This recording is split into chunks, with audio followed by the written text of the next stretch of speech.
Lagos Talks 91.3 and Corporate Shepherds presents the Man of the Hour. Ladies and gentlemen, please welcome ID Enang. This is Navigate with ID Enang. This is Navigate with ID, brought to you by Corporate Shepherds. Welcome, my dear friends and very distinguished listeners. It's Navigate with ID. It's your business school on radio. What can I say? Thank you so much for following on this track, this beautiful track we've taken from the beginning of the month, looking at how we can position our brand and placing a lot more emphasis on ethics. During the first week, we talked about crafting your brand identity with integrity and basically looked at who you are when no one is watching. In week 2, we looked at building an ethical reputation, and we did a deep dive into the ethical entrepreneur. Here we are in week 3, friends. We're looking at a subtopic, navigating ethical dilemmas. And, within this frame, we're going to be looking at making tough choices without compromising integrity. You know something, friends? Across the spectrum of what we do, whether as employers, whether as employees, whether as business owners, as you grow, challenges will arise that will test your values. Even you as an individual, you know that your values will be tested at all times. Even as you speak, a lot of us are going through some very severe tests. It is part of it. And the question is, how do you simply navigate these ethical dilemmas? It is always a problem when you have some of these things, basically staying around you and you do not even know how to walk through them. And sometimes these things can actually take the better and the bigger part of you. And so today, as we look through this lens, it's going to be important to look at some examples, and we'll try to make it as practical as possible. And as we make it as practical as possible, hopefully you will be able to relate to it, and then you can then apply what you've heard. So the first thing is, how do I avoid ethical dilemmas? Or you may ask, what is an ethical dilemma? Let me take it from a major standpoint, a macro standpoint. So let's assume, some of you know Merck Pharmaceuticals as a good example. Merck Pharmaceuticals is one of the major producers of, and then I'll go into it more succinctly. So imagine a scientist for Merck Pharmaceuticals discovered that one of the company's best-selling veterinary drugs, ivermectin, that would cure river blindness. Now, there were several problems with that discovery. Despite the challenges, Merck developed the drug at their own cost, despite the challenges. Now, what does ethical mean in this case? Merck Pharmaceuticals worked with various agencies to get the treatment to those in need. They also gave the particular medicine, mectizan, to millions to prevent another prevalent disease like elephantiasis, and Merck has made no direct profit from this effort for over 20 years. Now they have mandated that they will continue to donate their products. This is a way that you'll find that a company sees that they've been able to discover one drug that could solve multiple problems. And they went ahead to do it for the sake of what? Humanity. This is what ethical means. Whereas they know that the scientists that found that particular drug, which was meant to be veterinary, that is for animals, that same drug could cure river blindness. And because they found that it could cure river blindness, they decided, to go ahead to help humankind, or mankind as it were. Now, the beauty of this is also that they also went ahead to put together a particular drug, that same line, to prevent another prevalent disease, which was elephantiasis. And they've made no money from this.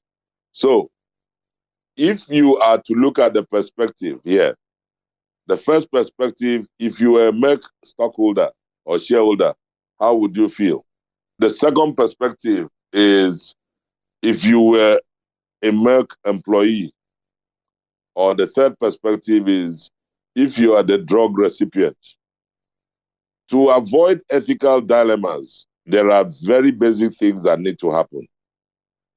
It is first and foremost people, organizations making sure those ethical expectations are clear. Don't just say yes, learn to say no. Don't be the frog that is just sitting there and picking up every insect passing.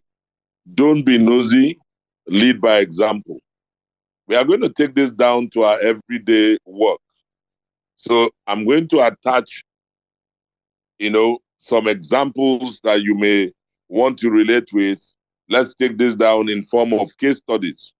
Now, this particular edition is going to be laced with a lot of examples and case studies because we are talking about dilemmas. How do I avoid ethical dilemmas? Let's take the first case study. You are the assistant to the operating manager of a pencil manufacturing company. Your policy is to always take a message and tell the caller she is unavailable. Do you see this case? You are an assistant, whether personal assistant or what we call PA, to the operations manager of a pencil manufacturing company.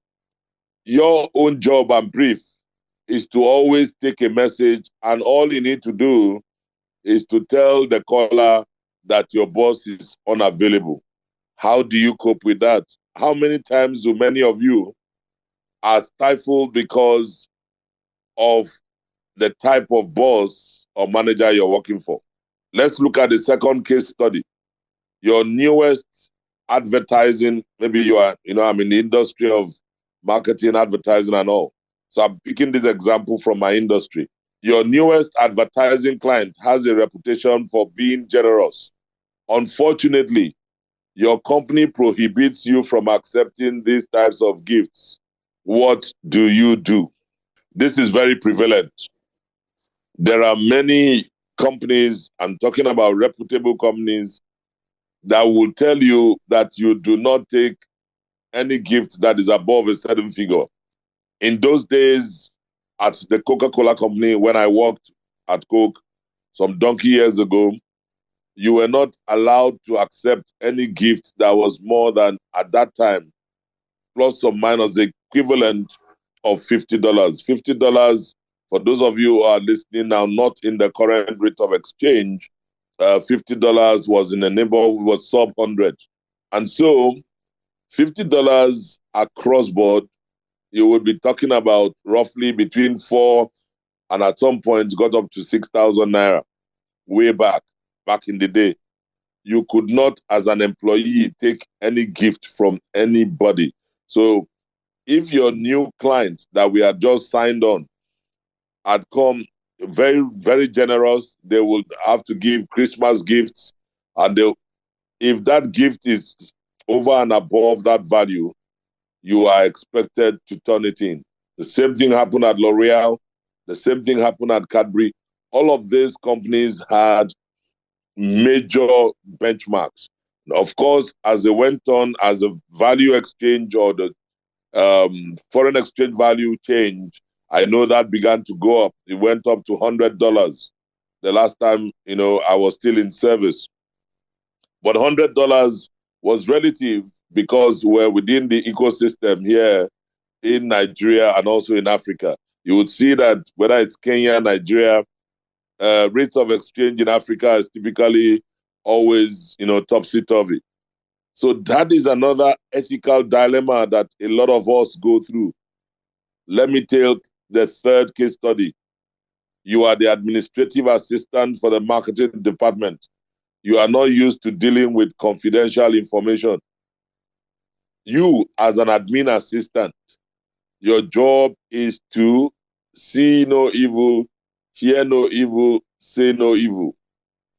Administrative assistants get to see a lot of information. They get to hear a lot of information, but you are meant to keep that confidential. Yet, you are not used to dealing with confidential information. That is an ethical dilemma. What do you do? So, this particular frame, I want to talk about pitfalls and excuses. Some of us live in this world of excuses. There are pitfalls and there are excuses. So, one of such is the decision is just too difficult. I am not going to do anything. So, if you take the case studies I've said to you, the company says clearly that you are not to accept gifts from clients. And yet you are going to sit down in your own cocoon and say, that decision is just too difficult. You would rather not do anything. Now, some of you might think you'll be smart by half.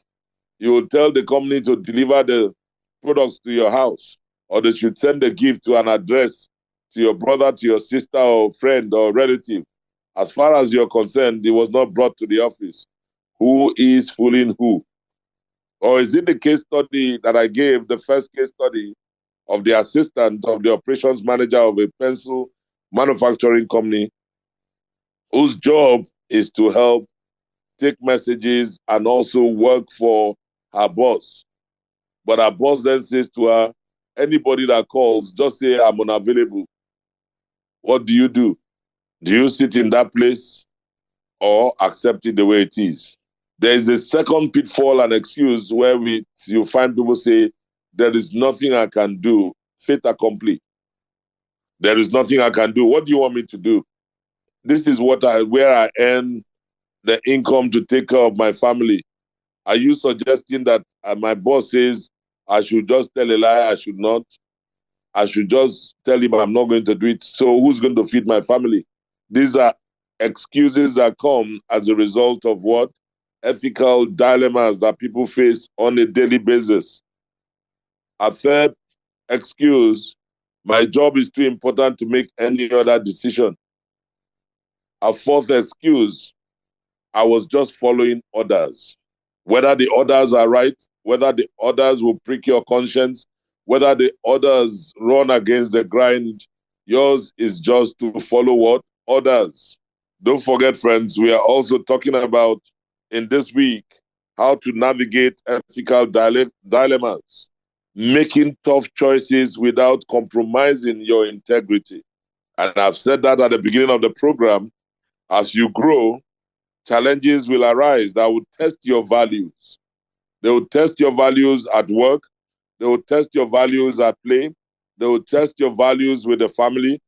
And all we need to do is to try and explore how best we can handle these ethical dilemmas while staying true to your identity, who you are. Permit me to say your brand identity, because each of us have a unique identity and a brand. What are you known for?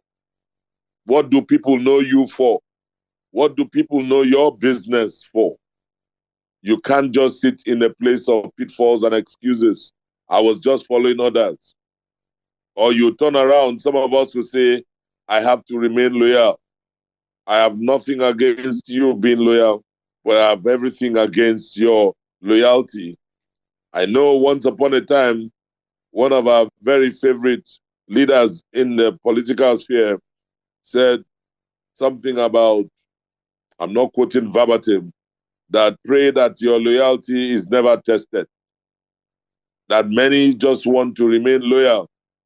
Can you remain loyal to an unethical cause? What happens to your own conscience? If your conscience does not allow you sleep at night, will you say you have to remain loyal?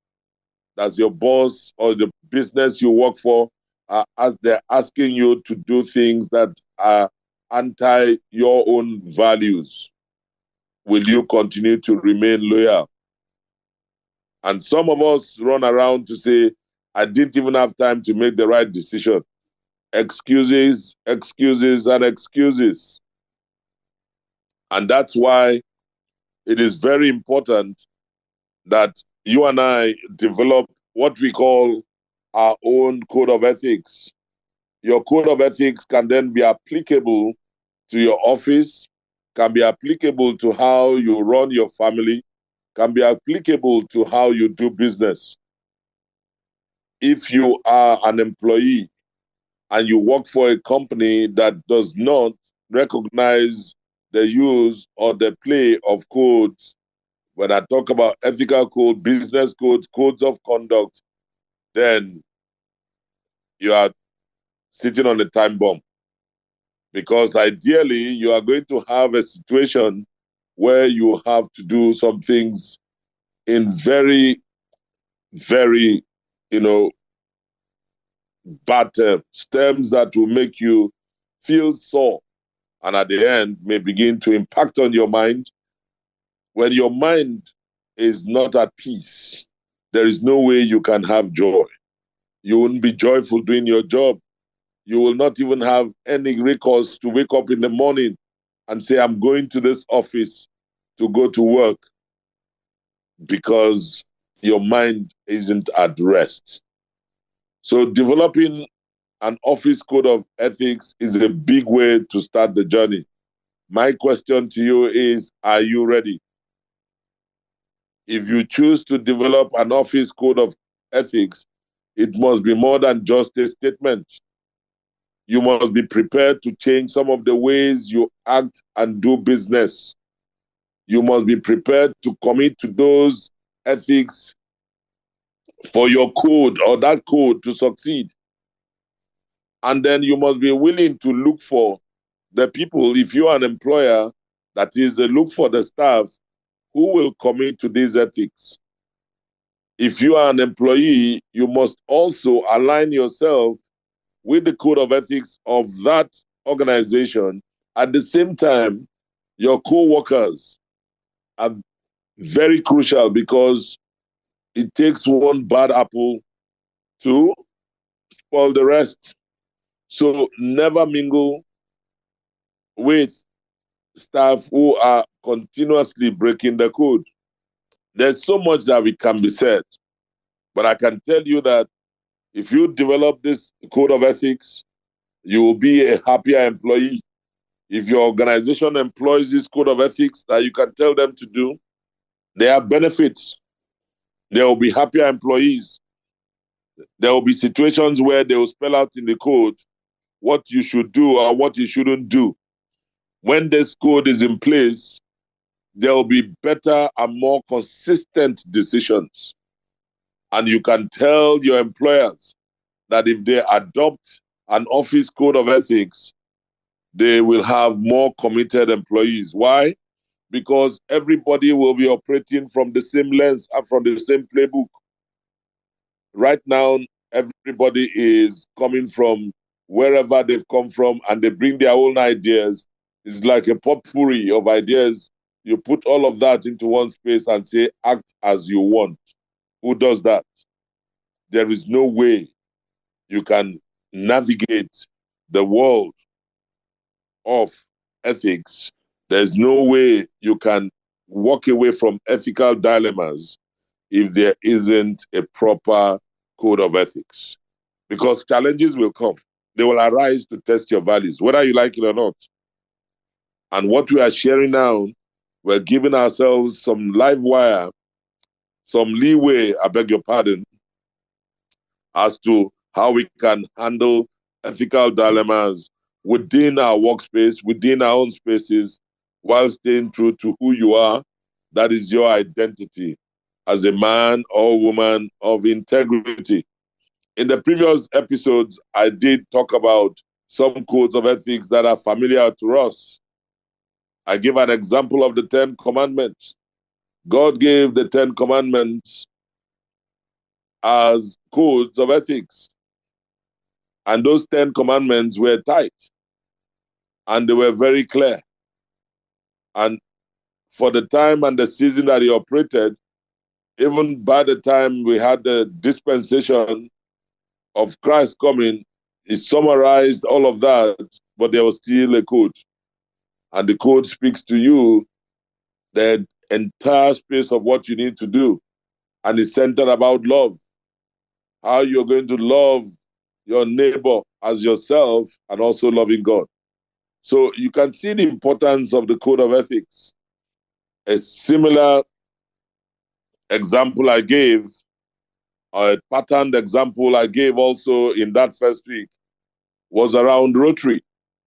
I talked about the Rotary four-way test. You'll see how an organization like Rotary has been able to infiltrate the nooks and crannies of the world with the philosophy of the four-way test. It's a very simplistic but very impactful way where everyone is bound by the things they think, say, or do. And they are basically embedded in questions. Number one, is it the truth? Number two, is it fair to all concerned? Number three, will it build goodwill and better friendships? And number four, will it be beneficial to all concerned? I can tell you that if you are running a business, or perhaps you are sitting as a president or leader of an alumni or an association, and you truly want to make your tenure one of legacy, if you adopt the Rotary four-way test, it is very applicable. There is nothing under the sun that stops you from taking the principles of the four-way test and applying them, because it impacts three major elements: the way you think, the way you speak, and the way you act. Anything that you're doing, are you acting right? Is it in the context of the truth? Are you being fair to all? And this is talking about justice. Is it something that will bind people together? So as a leader, as people under this association, do we live together or do we work together to ensure that we are building bridges?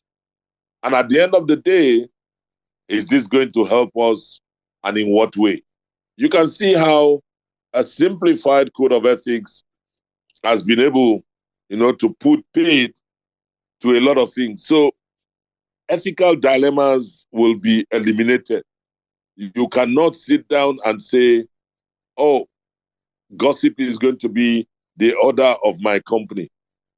Gossip will be the order of your company if you, the chief executive, or the one-man business, the sole proprietor, is the instrument or the purveyor or the person that drives and makes sure gossip is your modus operandi.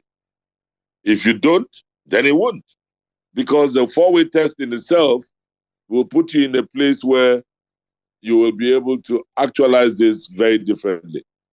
So, my dear friends, you see that navigating ethical dilemmas can only happen when we sit back and have an appropriate code of ethics. And one thing I would like to stress, because we are speaking to how we are going to navigate ethical dilemmas. When you develop a basic code of ethics that you need to live by, or your colleagues need to live or work by, you must always focus on a few key values. Don't dump all over the place. Again, I'm going back to the fundamentals that we have with the Ten Commandments, all summarized in one. Love your neighbor as yourself. Love is the central value there. Love covers everything. If you do anything to anybody and you are able to appreciate that that individual requires some empathy and requires some just way of expressing him or herself, then you will approach those issues with love. So you focus on the key values. Love, within the Rotary format, the key values there: fairness, truth. Truth is truth. Fairness. equity, justice, goodwill.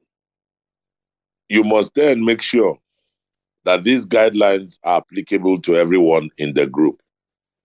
Now, you cannot develop a code of ethics and it will turn to Animal Farm.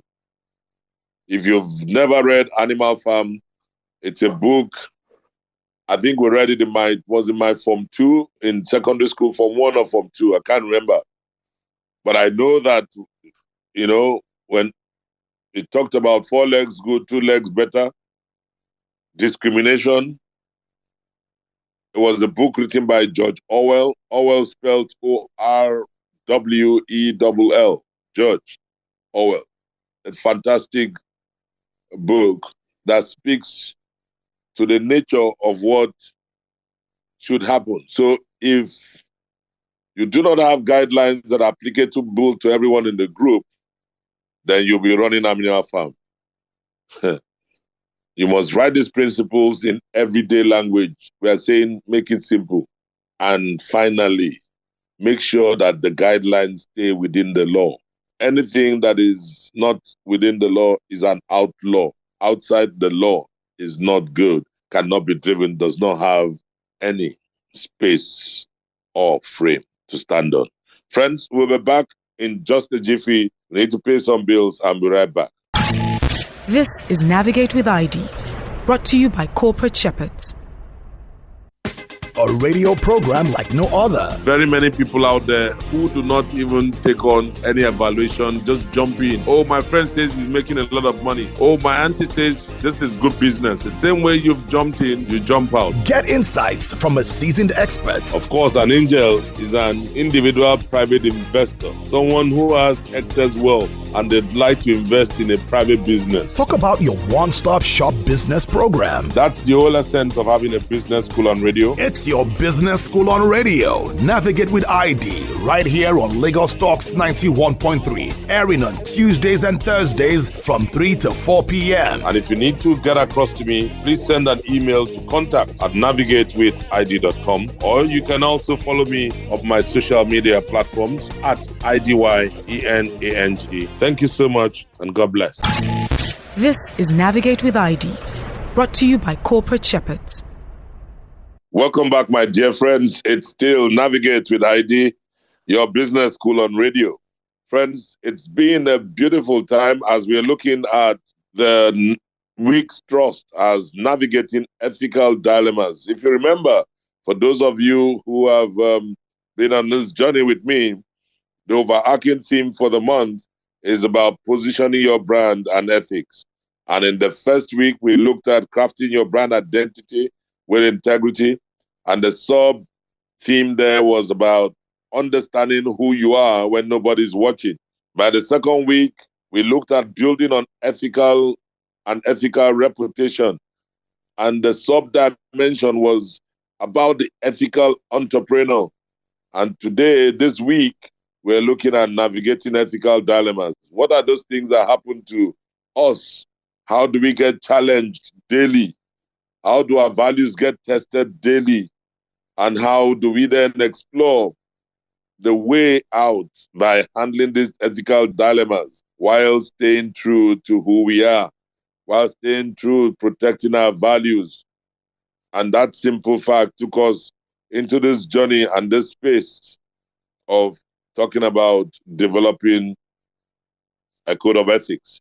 And so within that same frame, I'd like to reiterate and to bring back 22 keys to an ethical office. These 22 keys are very essential, and I hope you'll be able to write them down. For some of them that you will just note. If you can note them and act on them, they will help you. These are the ways you can navigate yourself through ethical dilemmas. So let's go. We are going to try to finish the 22 keys within this second half. The first key is seeing things as they are, not as you want them to be. Many times we see things as they are, or rather, we see things as we want them to be, and we lose sight of how things are truly. When you do not acknowledge how they are, you cannot effectively change the status quo. So, but if you come from the premise of, I want them to be this way without recognizing the challenges or the way things are at the moment, the chances are the change you are bringing into that organization or that setup will be totally misunderstood, misconstrued, and at the end will become a red herring. So the first key is see things as they are, not as you want them to be, so that you can affect the change. Number two, lead by setting an example of good ethical conduct and also good ethical problem-solving skills. Many times people step into organizations and they say a lot of things but leave differently. They tell you, do as I say, but not as I do. So a key to an ethical office, ethical space, lead by setting example in conduct and also in the skills. Number three, never give the impression that you don't care that improper actions are taking place. This laissez-faire attitude, waiting concern me, should not be giving that impression that, you know what, it's their business, that is how they want to run it. If they're not, no. When you see that things are wrong and things are not going the way they should, that is why you have the right to speak up and speak out. Never give the impression that you don't care that improper actions are taking place. Number four, commit to being involved in the process. Change management does not come when people are static. You can't afford to sit on the fence. This is not about fence sitting. It is about you deliberately taking on that mantra and saying to yourself, I want to be a part of this whole process. I want to be a part of this whole dimension. Number five, anticipate ethical conflicts. Many of us do not anticipate ethical conflicts. What we do, we just assume everything is going to go the way we want it to be. Doesn't work that way. When you anticipate ethical conflicts, you've already stepped into the dimension of seeing through the dilemmas that are coming as a result of the work process or the things that you do. Number six is communication. You must communicate well. It's a key, very serious key, communicating well. And communication, as you know, is a two-way street. It is one side gives, the other receives. Now, non-verbal, verbal, and the things you do not even say, body language, everything communicates. And number seven, I'll say, you need to establish the language of ethics with those in your office. If you don't have a language of ethics in your office and in your organization, the chances are people are going to bring foreign language. And language here, we are speaking in terms of metaphors. The language of ethics, like I spelled out, these are the 10 commandments. You establish it, do not steal, period. Anytime you steal, you violated that code. Do not take what is not your own. Each time you take anything that is not yours, you have violated the code. Establish the language of ethics with everyone in your organization or office or family, whichever way you want to slice or dice it. Number eight, expect people to have different standards. Expect people to have different standards. It can't be a one size fits all. Number nine, remember that people are normally not as ethical as they think they are. And this runs very deep with religious people. Oh, he's a Christian. And because they wear that label, Christian, or a very serious Muslim, they tell you, oh, he's a practicing Muslim, he's a serious Christian. And when the thing now happens or something happens, they say, but you call yourself a Christian. Remember that people are not normally as ethical as they think they are. Very many people wear badges or labels. Number 10, you need to define ethical expectations early in the relationship, whether between partners. For many of you who are running firms with your friends, buddies, or whatever form or shape, once a relationship is established, you need to define the expectations from an ethical lens very early so you know what this person stands for and what he or she would not tolerate.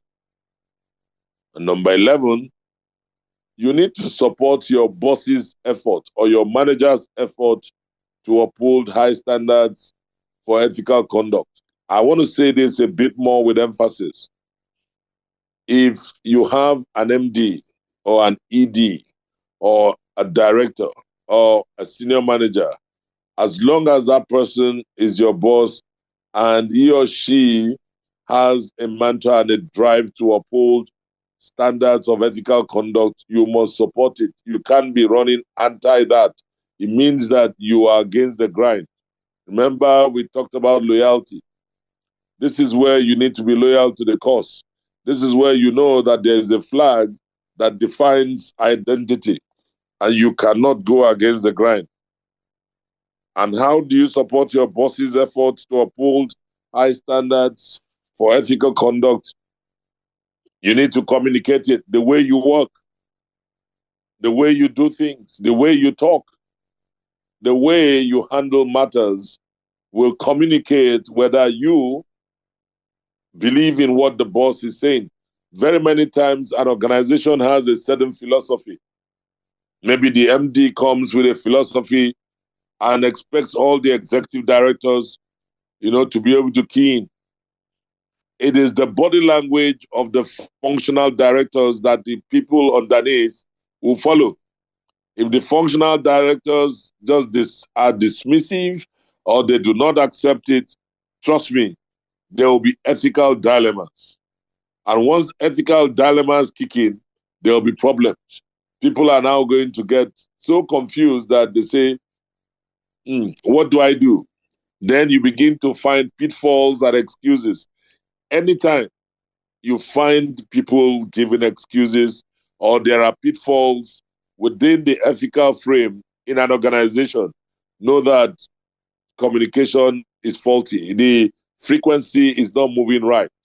From the top, the tone at the top and the tone flowing through, there's a disconnect.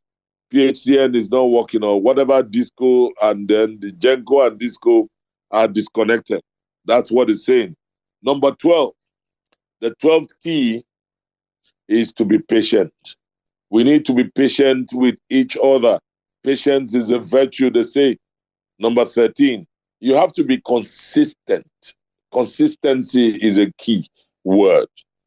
One of the attributes of a great brand, a great person, a great entity that would have sustainable influence and impact into the future, any day, anytime, is one that is consistent. People can tell when you say black, they know it's black.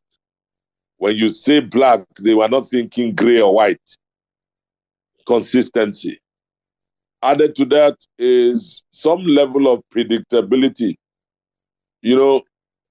Just the same way we are running a system where everybody says the foreign exchange rate needs to be what? Predictable. Now, how do you run a business when Forex, like we had in the former administration, where you had multiple rates, running exchange rates?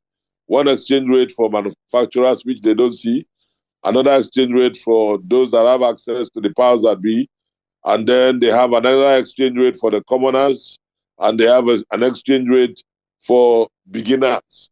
When you lump it, different stages, different floors, different rates, at the end of the day, how did it profit us as a country?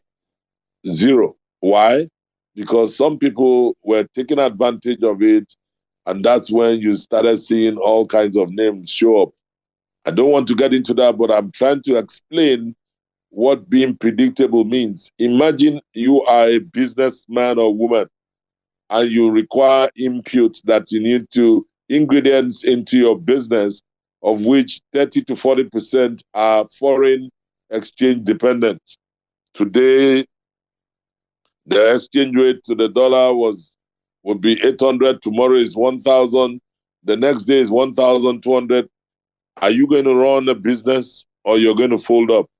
That's exactly what I'm saying here. You must be predictable. Now, assuming there's a plus or minus 5% wave, everybody can accommodate that. And that's what being consistent is. You're consistent and you know that whatever the rate is, it's not going to go beyond 5% or it can be less than 5%. There's a range. The 14th key is pay attention to details. Many of us do not pay attention to details. I know a lot of people say the devil is in the detail, but I'll tell you something. When you shine some light into it, you get illumination. Light in the midst of darkness will come from sight. If you don't see it, you don't recognize it. If you don't know it, you can't recognize it. If you are not told, if you don't hear it, you can't recognize it. What am I saying? Paying attention to details means that your sensitivity level across board must be up and doing. You find that folks that are even visually impaired or challenged, their senses are far more than those that even have proper sight or those that can hear. They can sense. They are heightened at that point. That's the level of sensitivity I'm talking about. So it's a key. You must be able to pay attention to details. You must be able to look at, look from at the top, looking at the forest and not focusing at just on the forest, but you must come into the trees. You must know how to relate at 30,000 feet where you see the forest, and you must be able to drill down to 2,000 feet where you're going to see the trees. You can tell what nature of trees that make up this forest. Key number 15 is nurture the communication process with your boss. Many of us do not nurture the mode of communication with our bosses. And so we fall into traps and we fall into all manner of temptation and pitfalls simply because you're not communicating with the boss, either out of fear or a lack of confidence, or you just feeling that your boss does not like you. Now, if your boss does not like you, and you do not find a way of breaking that void or building a bridge and nurturing it, the chances are that you may be the one that will be on the the wrong end of the spectrum. Because if you fall into an ethical challenge, your boss will invoke the law and the rule, and you could be kicked out. And so, a key, nurture the communication process with your boss so that you'll be free to ask questions off and online. There are certain things you ask your boss that are offline, they're not recorded. And there are some things that you need to put down or pen down, those ones are recorded. And that brings me to key number 16. Ask questions. Lots of questions.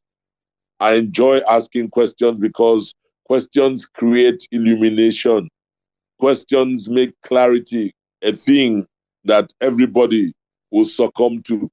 Because when you ask and somebody answers, everybody around the table is able to draw from that system of knowledge. But if you don't ask, nobody gets to know, and everybody is in the dark, and everybody just walks into the ocean blind. Asking questions come through to help in creating an ethical environment, because in doubt, you must always ask questions. Key number 17, be organized. Some people are just not organized at all. And part of the reason they are not organized is because they have their own schedule. What do I mean by schedule? You know that this is the day in life of what you want to execute. But because you have your own hidden agenda, which you can't bring to the surface, you build your greed into the creed. So when you are greedy and you want to upturn some of the things done, you then build that into an existing process that is straightforward. You know what will happen? You get disorganized. Why? Because the system you are trying to infuse with a misnomer or a virus will reject you. And if that system rejects you, you can't be organized. So it is better you align, stay focused, stay on your lane, be organized by staying focused and abiding by the rules of engagement. When you go through the motions this way, you will not have any problem. I mean, I worked for Guinness, I worked for Elf, I worked for Coca-Cola, I worked for Samsung, I worked for Cadbury and L'Oreal. All of these 6 great companies that I worked for had pathways on how business should be done and how people should relate. When you try to do kurukere business in it, you will disorganize yourself. That lack of focus will show on your job, will show in your relationship with your peers, with the support structure, with the vendors, and at the end of the day, you stick out as a sore thumb. Many of you think you can get away with murder, but trust me, when that time comes, you just imagine that something else happened to you. Number 18, you need to learn to dodge the ethical traps of overthinking and cynicism. Many of us are cynical. It can be an ethical trap. Don't overthink the thinkable. It's good to think, but also remember, as a man thinks in his heart, so he is. Don't overthink it. These things are very clear. They are written that you and I can get some guidance. Don't overthink it. And so, coming to the 19th key, which speaks to you must remember that virtue is its own good reward. There's nothing as great as virtue. When you hear that is a man or that's a woman of virtue, it means a lot. The reputation is top notch. That in itself opens doors for you. When people say this guy has a good virtue, that precedes you in every communication and in any form of shape. Any form of shape. That's why when you hear that people say to you that your name had come ahead of you, that's virtue. What do you do when the people also know that this man is not a straight man? Your name has also gone ahead to tell everybody that you are not to be trusted. And so the minute you announce your name, everybody takes cover. Is that the kind of life you want? So it's time to begin to reshape your values, get your values aligned with where you work, what you do, how you act, so that it will produce virtue. And when it produces virtue, the reward will be waiting for you ahead. And perhaps you may not even get the reward, your children will. If your children don't, your immediate family could, or even your friends. Humanity will benefit from the pleasures and the work of your virtue. Number 20. The 20th key is about protecting your key assets.